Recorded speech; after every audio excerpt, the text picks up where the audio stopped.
যথাযথ প্রক্রিয়া অনুসরণ করে বাংলাদেশে পুশিন করানো হচ্ছে বলে দাবি করেছেন বিএসএফ মহাপরিচালক শ্রী দালজিৎ সিং চৌধুরী।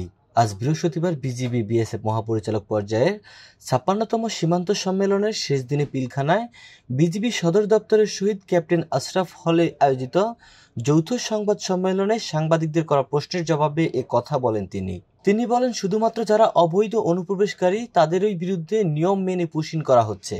এখন পর্যন্ত ৫৫০ জনকে বিজিবির হাতে তুলে দেওয়া হয়েছে। এ সংক্রান্ত ২৪০০ কেস যাচাই প্রক্রিয়া চলছে। বাংলাদেশ হাইকমিশনও সহযোগিতা করছেন।